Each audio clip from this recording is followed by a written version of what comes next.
When I started rereading the Archway route to take notes, I had this nagging feeling in the back of my mind that hadn't gone away since making the Akiha analysis.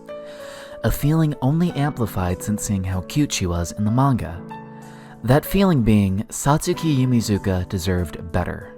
While I won't claim that her route would have been peak fiction, like Akiha's route, it would have provided much needed background for her character beyond her relation to Shiki. However, this isn't to say that framing her methodology around Shiki is an inherently bad thing.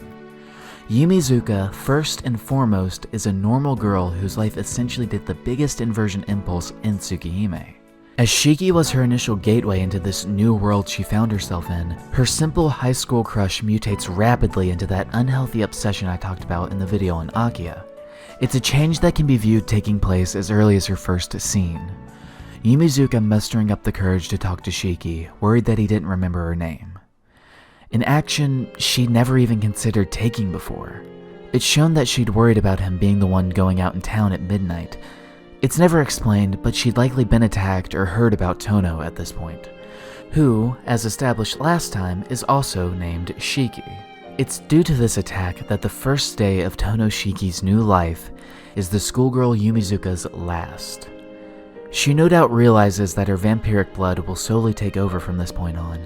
So for today, and today alone, she's living out the life she was too afraid to grasp out of fear of rejection. The feeling of wanting to realize her simple wish is why she's able to be so bold and finally talk to him after years of adoration from afar. Their conversation on the hill during the first day is such a simple conversation for Shiki. He hears Yumizuka bare her heart out to him in a story that echoes his recollection of Akiha at the start of the route. It's the moment Yumizuka goes from a vague character he shares classes with to an actual person to Shiki, and in a small way he begins to requite her feelings. To Yumizuka, however, this moment is the first and last one where she gets to play out her dream. For such a simple conversation, she's got a concoction of emotions swirling in her mind throughout. Her reminiscence is one she's clearly wanted to share for a while, but as the CG and her words show, she's almost melancholic about the process. She doesn't know if he'll return her feelings, and honestly, it matters little to her if she gets to pretend like her life is perfect for this one day, but it's just that, pretending. As she parts, she puts on such a face that it would only fly above Shiki's head. She's trying her best here, but as the flashback clearly shows, her mind is in another place. It's only when she's being true to herself that she gets lost in the moment. Even when she puts on that front, she asks Shiki to help her. He remarks later that his reply was irresponsible, but it really is something he can't help but agree to given his protective nature. That nature isn't the only one she sees in him, however. Yumizuka, as she so eloquently put it so many times, saw another side of Shiki during that day in the shed. Now that she herself has those homicidal impulses, she identifies with it instead of seeing it as something to fear. To her, Shiki's the only one who could possibly understand what she's going through. She idolizes him for being able to live a normal life with those impulses. As she sees it, she can't become like that.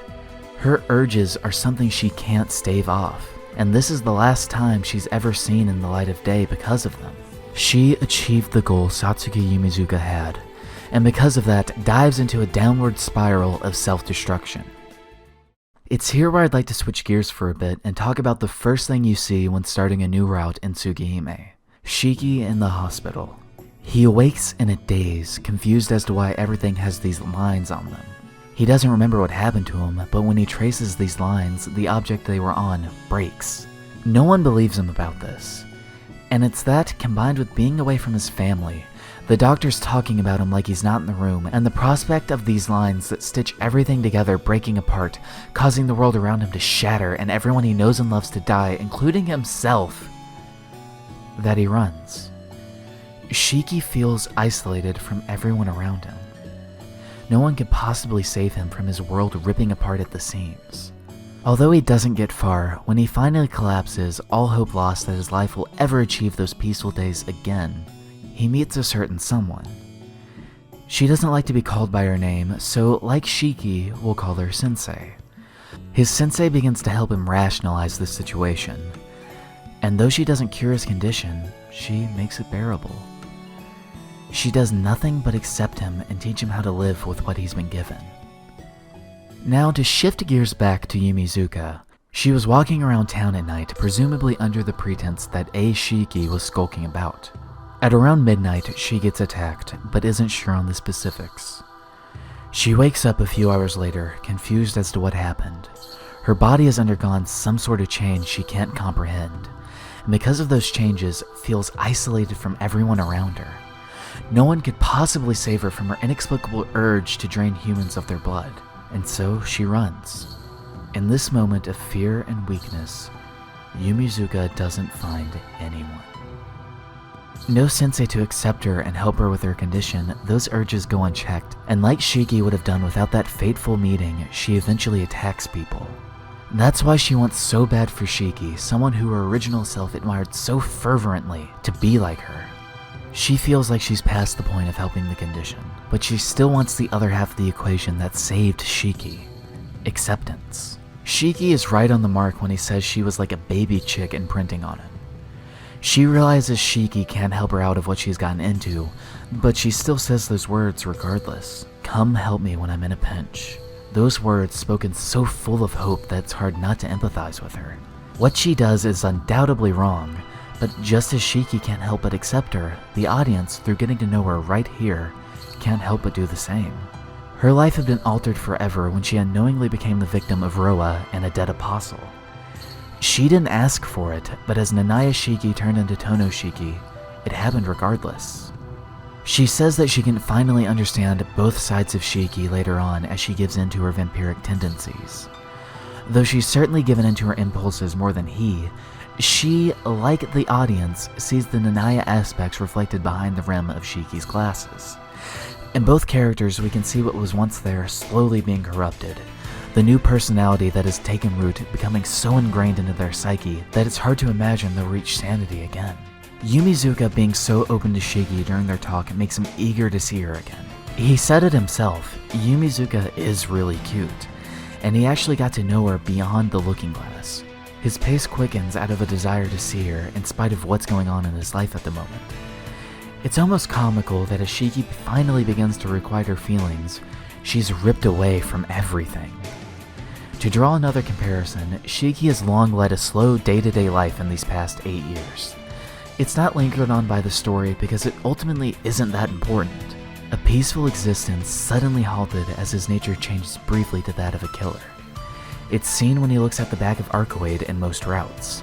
It's a moment that comes as such a shock on the initial read, but as we find out more about Shiki, that nature isn't unbeatable. It comes in sudden waves of immense thought that infect the mind, but it can leave just as quickly. Yumizuka's nature, by contrast, is something she's constantly fighting against. It doesn't come in a sudden rush like Shiki's, it's a constant nagging to consume. However, there does seem to be something that breaks that constant impulse. To go back to Shiki seeing Arcoade for the first time, the only thing that can break his enchantment and sudden thirst is his worry of Yumizuka hitting a fever pitch as he finally sees her. His worry for her is just stronger than his impulse. Similarly, Yumizuka seems to regain her composure around Shiki. I've said it before, and I'm sure I'll say it many more times as these videos come out, but nurture beats nature here. One is saved because of the other, albeit briefly, and Shiki keeps to his lesson to not use his gift unless absolutely necessary because of it. While Shiki starts to feel those homicidal impulses again, likely seeing the vampiric side of Yumizuka, it's nothing more than a passing feeling. His urges only flare up when he's in a weakened state of mind, and though she's in a warped state at the moment, the same holds true for Yumizuka. Her composure, or lack thereof, can be seen when Shiki approaches the alleyway. The body parts strewn about, the over-permeating color of red, and the metallic smell of blood filling his nostrils. All the elements that caused his earlier anemic fit are present save for Yumizuka, who swiftly joins the picture. Confronted by Shiki, all she can do is this act. But even that doesn't last long. She's clearly at her wit's end, pulling together a thinly veiled excuse before revoking her previous words to reveal that she was the one behind it. Being open with Shiki on the hill led to him returning her feelings, and as someone who's tried and failed at that for the past few years, it probably felt damn good to get those thoughts out. Here she's trying to do the same, to be open once more and to see if Shiki, who so quickly accepted her schoolgirl side, will accept this new half of her as well. She's in a pinch, and though she's not fully stable, in her twisted perception, if she can stave off the urges like him, they can be together. For as contorted as her mindset is, Yumizuka is an ambitious person, if a shy one at first. Now that she's confident she won't be rejected by him, she employs nearly everything she can to attain him. Shiki having these incessant impulses makes him start to seem a bit like Yumizuka here. What once caused him enough discomfort to pass out now gives him such intense pleasure as to fall in love with Yumizuka at first sight and ejaculate. Tsukihime gets odd at times, but I suppose here's a better time than ever to discuss a part that plays a big factor in practically every route but Akiha's. When Tono says Shiki is more of a monster than anyone, he's not off the mark. The Nanaya blood manifests itself in a variety of ways: homicidal impulses, hyperfocus, and most controversial of which for Tsukihime, sexual urges. Urges that wouldn't surprise me if they didn't make it to the remake. It's easier to bring up here as it's just an idle thought, but keep it in the back of your mind for the routes I cover after this. But for the purposes of this video, these urges he feels almost take a hold of his body. Each time they come around, Tono Shiki falls asleep as Nanaya Shiki wakes up. While Nanaya Shiki isn't all bad and can really get the job done, he is still mostly bad. Like with Yumizuka's vampiric urges, Shiki has to keep his inherent nature in check if he has any hope of remaining the man he is. Not to go too far into it, but it's interesting that Nanaya Shiki is a separate character in both Melty Blood and Kagetsu Toya. In the latter, he is literally a figure that haunts Shiki. Like Tono was for Akiha, Nanaya is what Shiki could potentially become if he gives in to those impulses. For as touchy as the subject matter can be, and justifiably so mind you, unlike most gratuitous applications of the matter, there is a reason for those elements to be there. At the core of every Tsukihime route is nature versus nurture. At the risk of sounding like a broken record, Akiha overcame her nature through what she nurtured with Shiki, in spite of how horribly she treated everyone. While Yumizuka definitely needs to be reprimanded for her actions, I see no reason she couldn't overcome her nature through what she nurtures in the future. After these events transpire, Shiki is focused on nothing but her until they meet again. Like with the ribbon in Hisui's route, even if it was a promise made in the heat of the moment, he wants to live up to it. Naive wishes made by a young boy and girl. Those wishes that should have carried them forward become their main obstacle. Yumizuka's innocent wish of wanting someone to be like her so she wouldn't be all alone has warped itself to an almost unrecognizable state, wanting to keep him purely for herself, not as a person, but as a toy. It's a path Shiki would have gone down without the help of his sensei. Before she came around, he thought his eyes were amazing, even though they isolated him from everyone else. Yumizuka's new status as a dead apostle is much the same. She feels like she can finally understand all sides of Shiki, yet he's still so far out of reach, so her wish becomes careless. Likewise, without his sensei, Shiki becomes a careless killer as well. While I wholeheartedly feel like her route and character had potential to be redeemed, it makes for an excellent tragedy. Shiki tries his best to save her, only to lead to him killing her in spite of all those feelings the past few days. Yumizuka is where Shiki was at the start. Alone, afraid, and letting her power go to her head. A cacophony of negative thoughts in the form of an inversion impulse. It's only natural that a regular girl, unassociated with any family, organization, or status, would cave under all this undue pressure. Her actions are violent, her words are conflicting, and the one she's looked to for so long and admired rejects her. Shiki turns down her blood, feelings, and his own nature. He wants to live up to that promise to help her, but nothing comes to mind. The lessons of his sensei ring hollow, and as he gives in to her unreasonable demands, he kills her. Not out of the Nanaya nature of killing things, but because it was the only way to free her from hell. It's a small thing, but Yumizuka, unless they're fighting to the death, refers to Shiki as Shiki. Not as Tono-kun like Ciel, but his first name. showing that she wants to be close to him like that. Shiki, by comparison, always calls her Yumizuka. It's something I've never picked up on until this recent reread, but in the moment he kills her and that rushing wave of regret crashes over him, he doesn't verbalize it, but for one brief moment, he thinks of her as Satsuki.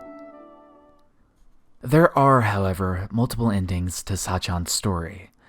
The one I just discussed is essentially the good end of her arc. In the Hisui and Gohaku routes, this moment of her letting go and realizing her mistakes never happens, and Shiki goes further down the path of Yumizuka, as he's shown thinking about how good it felt to give into that nature and let Tonoshiki die, for lack of a better term. Yumizuka certainly seems to sense this change as well. In the Akiha route, she thanked him and apologized for her actions of trying to change him and trying to save her. In the other Far Side routes, however, she doesn't revert from her inversed state even in death, saying how she was right about him. She senses his nature, but this moment is what makes or breaks her in the end. If Shiki gives into his nature, then she was right about him and they are alike. If he doesn't let her see it and actively denies it until the end, she realizes not only was she idiotic for trying to change for Shiki when he already liked her, but for thinking that her way was the only way. It's that choice that I think would have been the catalyst for the Yumizuka route. She didn't have to die here. That wasn't the only option. I've alluded to it throughout, but Satsuki needed a sensei in her life. Someone to accept and help her overcome her urges in some way. I'm not here to claim I know the specifics of how such a thing would happen, but Shiki could have been that figure for her, reprimanding her for her actions while at the same time trying to find some other way to help her that didn't involve him turning into a dead apostle. Tsukihime is filled with instances of the impossible happening. Nasu's rulebook for writing stories practically says, rules are made to be broken on the first page, so I don't see how such a thing would be improbable. While the remake has been in the goings-on of the Type Moon fanbase more fervently as of late, I'll believe it's coming out when I see a release date. And until then, Yumizuka deserved better. Her character had the chance to be more than just a plot device for Shiki's growth, than to be thrown out as the punching bag of Type Moon. While I still have yet to play Melty Blood proper, it seems to me like she was a well-written character turned easy joke for the simple fact that her route never came out. It's a shame, honestly. And while I'm certain the remake will deliver on those aforementioned elements, it's been up in the air for so long that it's hard not to lose hope. But hey, Heaven's Feel 3 turned out to be really good in spite of my expectations, so maybe I'll be wrong again. As always, my name is Sleepy Crest. Sacchin is the cutest character in this visual novel, and I hope you have a wonderful night.